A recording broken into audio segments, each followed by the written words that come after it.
Le test Véroval de fertilité masculine vous permet de vérifier de manière rapide, sûre et précise si votre concentration de spermatozoïdes est suffisante pour avoir un enfant. Le test est simple. Vous avez besoin d'avoir les mains propres, d'une montre et d'une surface plane. Assurez-vous d'avoir bien compris le mode d'emploi avant de commencer le test. Déposez tous les composants de la boîte sur une table et vérifiez que tous les objets suivants sont présents.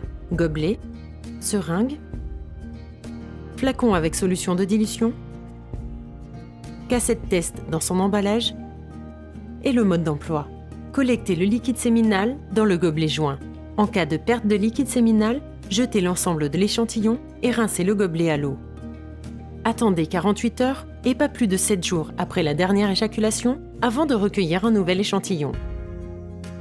Laissez reposer l'échantillon sur une surface plane pendant au moins 20 minutes, mais pas plus de 3 heures, à température ambiante, entre 15 et 30 degrés Celsius. À l'aide de l'embout de la seringue, mélangez l'échantillon avec précaution, environ 10 fois, en évitant toute substance ferme ou visqueuse. Aspirez le liquide séminal et positionnez le piston de la seringue afin de prélever très précisément 0,1 ml de liquide. Pour éviter les bulles d'air, orientez l'embout de la seringue vers le haut, attendez que la bulle d'air remonte et poussez légèrement le piston pour l'évacuer. Le flacon avec solution de dilution d'échantillon est équipé d'un bouchon en 2 parties. Ouvrez le flacon au niveau du rebord inférieur et large du bouchon en dévissant l'ensemble du bouchon. Insérez maintenant la seringue à travers le col du flacon et injectez-y l'ensemble de l'échantillon en appuyant sur le piston. Refermez le bouchon et agitez le flacon avec précaution. Ne secouez pas le flacon, cela risque de générer de la mousse.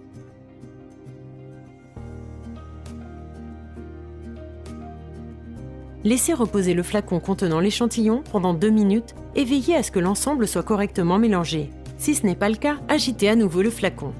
Ouvrez le sachet contenant la cassette test et posez-la sur une surface plane, propre et sèche. Dévissez le couvercle supérieur du flacon et déposez exactement 6 gouttes sur la zone d'application de la cassette test. Veillez à n'appliquer aucun liquide sur la fenêtre de résultat T ou C. Après avoir déposé les gouttes, ne touchez et ne déplacez plus la cassette test.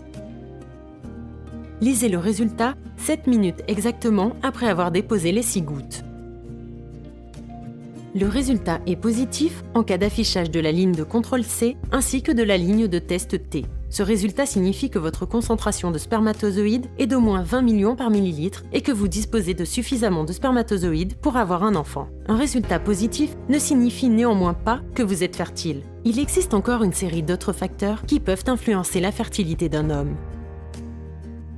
Le test est négatif si une ligne apparaît dans la zone de contrôle C et aucune ligne dans la zone réactive T. Votre concentration de spermatozoïdes est inférieure à 20 millions par millilitre. Ce seul résultat n'est pas la preuve d'une infertilité, la concentration de spermatozoïdes pouvant varier au cours du temps. Consultez votre médecin pour procéder à d'autres examens et faites procéder à une analyse détaillée du sperme. L'absence de ligne dans la zone de contrôle C ou la formation d'une ligne de test T indique que le test est incorrect et le résultat est non valide. Le test ne fournit aucune réponse quant au nombre de vos spermatozoïdes. Répétez le test avec une nouvelle cassette test en veillant à attendre au moins 48 heures après la dernière éjaculation.